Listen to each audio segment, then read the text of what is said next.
Hello friends, welcome to SSC coaching centre. दोस्तों, गणित की बहुत ही बेहतरीन क्लास लेकर के आया हूं और आपसे एक ही रिक्वेस्ट है, जो बच्चे जीडी का एग्जाम देंगे वो रेगुलर हमारे साथ जुड़ जाइए।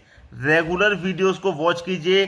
टाइमिंग आप सभी को मैं पहले बता चुका हूं, सुबह के 11 बजे और दोपहर के 3 बजे। कभी टाइमिंग पर वीडियो नहीं आता तो आगे पीछे आ जाता है, जैसे 11 बजे नहीं आ पाया तो 12 बजे आ जाएगा, लेकिन आएगा जरूर। आपको देखना है और तैयारी में ध्यान लगाना है, पेपर को पास करना है। ठीक है दोस्तों, तो चलिए स्टार्ट करते हैं। पहला प्रश्न है, यदि तीन क्रमिक संख्याओं का गुणनफल 210 है तो छोटी संख्याओं का योग क्या होगा। भाई, तीन कोई लगातार संख्या ऐसी हैं जिनका गुणनफल 210 है। क्रमिक का मतलब क्या है? लगातार।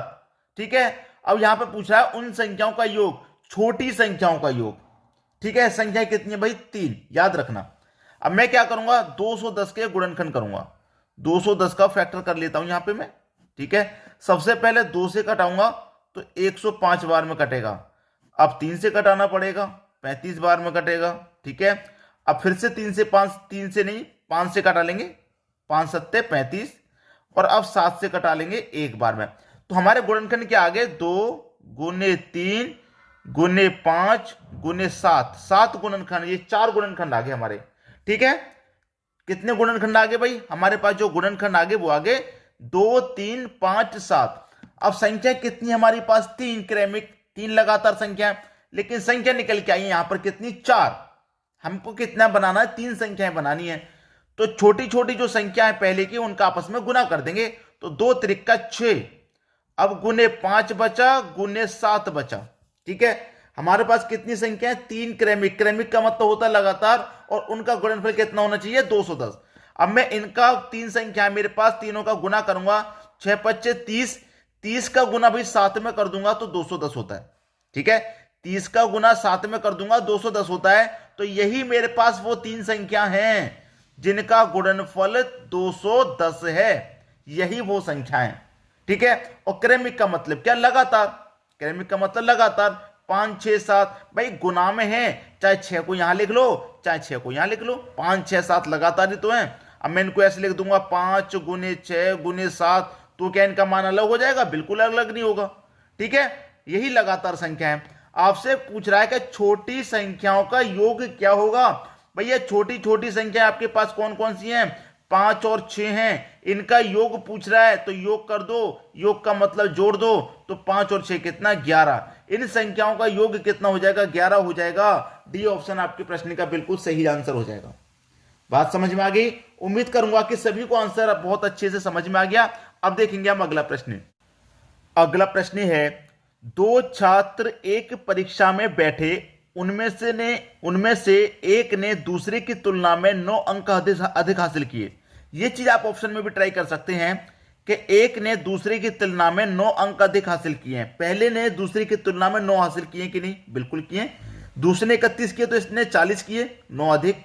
इसने 63 किए तो इसने 72 किए, 9 अधिक। इसने 33 किया तो इसने 42 किया, 9 अधिक। इसने 59 किया तो इसने 68 के, 9 अधिक। पहले वाला 4 ऑप्शन में हासिल कर रहा है। अगर एक ही ऑप्शन हमारा ऐसा तो होता जिसमें 9 अधिक होता दूसरे से, तो वही आंसर होता, लेकिन सभी में दिया गया है तो प्रश्न को हम चेक करेंगे। ठीक है, आगे कह रहा है 9 अंक अधिक हासिल किए और उसके अंक उन दोनों के अंकों के योग का 56% थे। मतलब दोनों के अंक के योग का 56 थे, तो दोनों के अंक के योग कर दो। ठीक है, 40 और 31 71, क्योंकि दोनों के अंक के योग का कितना भाई? 56% है ना, तो 56% का मतलब बटे में 100। भाई दोनों के योग का 56% है तो मैं दोनों का योग करूंगा, उसका 56% निकालूंगा। तो 4 से कटेगा 14 बार में, 4 से कटेगा 25 बार में। ठीक है, तो ये तो बहुत बड़ी संख्या हो गई। 71 का गुना 14 से करूंगा, फिर 25 से डिवाइड करूंगा, तो बहुत बड़ी संख्या हो गई। तो इस तरीके से आंसर नहीं आएगा। ठीक है, हमें पहले वाले का निकालना, तो ये गलत हो गया। अब दूसरे से ऑप्शन को बनाओ। भाई दोनों का क्या करेंगे? जोड़ेंगे, दोनों का योग 56 के प्रतिशत निकालेंगे। ठीक है, तो दोनों को जोड़ेंगे भैया, ये मुझे लगता है 135 हो जाएगा। बिल्कुल, इसका क्या निकालेंगे? 56% जो यहां निकाल लेते बटे में 100% का मतलब बटे में 100। फिर 4 से 14 बार में कटेगा, 4 से 25 बार में। अब इन दोनों का गुना करेंगे, बहुत अधिक हो जाएगा, तो ये भी गलत हो गया। तीसरा ऑप्शन ले लो भाई, 42 और 33 कितना हो जाएगा? 75 हो जाएगा। कितना निकालना है भाई? दोनों के योग का 56% है ना, तो दोनों का योग हम करने की नहीं कर रहे, दोनों का योग करके जब 56% निकालना है। 56% है, परसेंट का मतलब बटे में 100।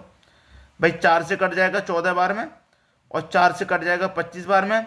25 त्रिक का 75, और 3 का गुना 14 से कर देंगे, 14 त्रिक का 42। ठीक है, 14 त्रिक का 42 हो जाएगा। अब 42 किस ऑप्शन है भाई? सी ऑप्शन में। प्रश्न समाप्त हो गया। हमसे पूछा था कि दोनों ने कितने अंक प्राप्त किए। भाई पहले ने 42 प्राप्त किए, दूसरे ने 33 प्राप्त किए, और पहले के अंक दूसरे से 9 अधिक हैं, तो ये सी ऑप्शन आपका सही जवाब हो गया। बात समझ में आ गई? अब देखेंगे अगला प्रश्न। अगला प्रश्न है, 3 नल ए, बी तथा सी एक टंकी 9, 90, 10 तथा 18 घंटे में भर सकते हैं। मतलब 3 व्यक्ति हैं आपके पास, ए, बी और सी। जो ए है वो 90 में भर रहा है, बी आपका 10 में भर रहा है, और सी आपका 18 में भर रहा है। ठीक है, ये आपके पास दे रखे हैं।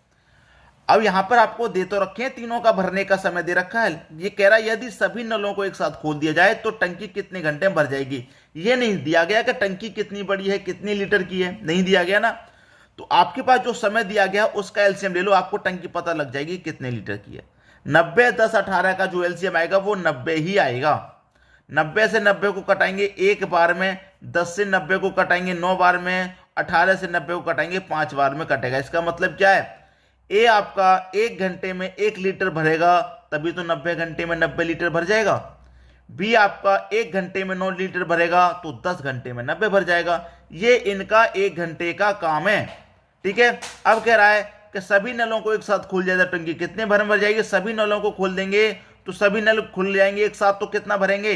1 ये भरेगा, 9 ये भरेगा, 10, 5 ये भरेगा, 15। 1 घंटे में 15 लीटर भरा जाएगा, और टोटल भरना कितना है? 90।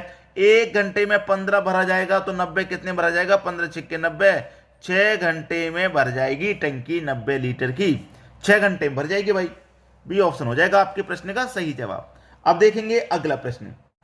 अगला प्रश्न है आपका, किसी भिन्न के अंक तथा हर में, अंक ये अंश होता है दोस्तों, ये होता है अंश, अंश होता है अंश। अंश और हर का मतलब मैं आपको बता दूं, ऊपर वाली जो संख्या होती है बट्टे में, भाई आपके पास जो भिन्न है, एक ऊपर संख्या होती है, एक नीचे संख्या होती है। जैसे कि ये लिखा हुआ 3/5, जैसे कि 3/5 लिखा हुआ है, तो ऊपर वाली संख्या अंश होती है, नीचे वाली संख्या हर होती है, तो अंश बट्टे हर होता है। ठीक है, अब कह रहा है अंश तथा हर में से प्रत्येक में 2 जोड़ने पर 3/5 प्राप्त होता है। मूल भिन्न क्या है भैया? 2/5 प्राप्त होता है 2 जोड़ने पर। ठीक है, वो आपकी मूल भिन्न पूछ रहा है क्या होगा।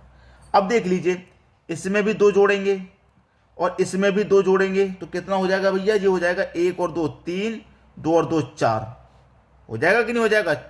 लेकिन चाहिए कितना हमें? हमें चाहिए 3/5, नहीं प्राप्त हो रहा 2 जोड़ने पर। इसमें भी 2 जोड़ो, इसमें भी 2 जोड़ो, कितना हो जाएगा? 1 और 2 3, 3 और 2 5 हो जाएगा भैया, 3/5 प्राप्त हो गया। आगे भी चेक करके देख लेते हैं, इसमें भी 2 जोड़ो, इसमें भी 2 जोड़ो, 3 और 2 5, 2 और 2 4 प्राप्त हो रहा है। इसमें भी 2 जोड़ो और इसमें भी 2 जोड़ो, तो 2 और 2 4, 7 और 2 9 प्राप्त हो रहा है। हमें चाहिए कितना? 3/5 चाहिए। 3/5 बी से निकल के आ गया। ये हमारे प्रश्न का सही आंसर हो गया। बात क्लियर हो गई? सभी की समझ में आ गया? क्यों क्या आ गया कि भाई 2 जोड़ने पर 3/5 प्राप्त होता है, तो मैंने 2 जोड़ा तो 3/5 प्राप्त हुआ। अगर मैं 2 नहीं जोड़ूंगा तो इससे पहले की भिन्न क्या हो जाएगी? 1/3 हो जाएगी, तो 1/3 हमारी मूल भिन्न होगी कि नहीं होगी? ये आपका सही आंसर हो गया। क्लियर हुई बात? अब देखेंगे अगला प्रश्न।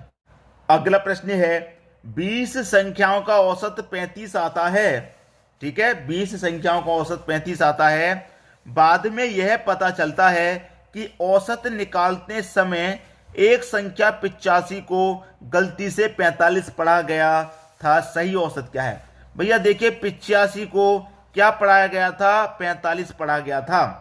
तो 85 में से मैं 45 को अगर घटा दूं तो 40 बचेगा, और संख्या हमारे पास कितनी थी? 20 थी, तो 20 से मैं 40 को कटा दूंगा, कितनी बार में कटेगा? 2 बार में कटेगा। ठीक है, अब देखिए 20 संख्याओं का औसत हमारे पास कितना आता है? 35 आता है। तो सही औसत क्या है? पहले हमारे पास औसत कितना था? 35 था।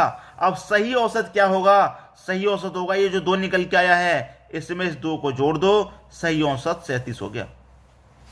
क्लियर है भाई? जो गलती से पढ़ा गया वो ले लिया भाई, गलत संख्या निकालते समय 85 ले ली, और जो गलत पढ़ा गया उसमें से इसको घटा दिया 40। 20 संख्या थी, 20 से घटा दिया 2। अब इसी 2 को इसमें पुराने औसत में जोड़ दोगे, नया औसत पता चल जाएगा सही वाला। 37 आपका सही जवाब है, डी ऑप्शन। क्लियर हुई बात। अब देखेंगे अगला प्रश्न। अगला प्रश्न है, एक पहिए की त्रिज्या 21 सेंटीमीटर है, 792 मीटर की दूरी तय करने में उसे कितने चक्कर लगाने होंगे। यह हो गया दोस्तों एक पहिया, ठीक है। पहिए की क्या दे रखी है, त्रिज्या। त्रिज्या होती है दोस्तों पहिए के बीच सेंटर से यहां तक की दूरी, इसे कहते हैं त्रिज्या। बीच सेंटर से यहां तक की दूरी को त्रिज्या कहते हैं, ठीक है। और त्रिज्या को आर से डिनोट करते हैं। और कितनी दे रखी है, 21 सेंटीमीटर दे रखी है। क्लियर है, 21 सेंटीमीटर। बस पहिए की परिधि आपको पता ही है क्या होता है, लिख देते हैं यहां पे। ये सभी फॉर्मूले आपको याद करने होंगे। पहिए की परिधि बराबर क्या होता है, 2 पाई आर होता है, ठीक है। 2 पाई आर। 2 हो गया, पाई का मान होता है दोस्तों 22/7। क्लियर। और आर का मान आपको दे रखा है 21। ये क्लियर होगी बात। अब 7 से 21 कितनी बार में भाई, 3 बार में कटेगा। 22 दूनी 44 और 44 का गुना कर दो 3 से, तो ये हो गया 132। ठीक है, कितना हो गया भाई, 132 हो गया। अब आपसे पूछा जा रहा है, क्योंकि 792 मीटर की दूरी तय करनी है, ठीक है, 792 मीटर की। अब देखिए 792 मीटर की दूरी तय करनी है, 132 से डिवाइड कर दो, बस प्रश्न खत्म। यहीं के यहीं 132 से 792 पूरा पूरा 6 बार में कट जाएगा। क्या करेंगे, 792 को 132 से डिवाइड कर देंगे और 100 से गुना कर देंगे, आंसर सही। 6 का गुना 100 से 600। ठीक है, डी ऑप्शन बिल्कुल सही हो गया। उम्मीद करूंगा सभी को प्रश्न आसानी से समझ में आ गया, किसी को भी यहां प्रश्न में कोई समस्या नहीं। ठीक है दोस्तों, वीडियो देखने के लिए आपका बहुत बहुत धन्यवाद।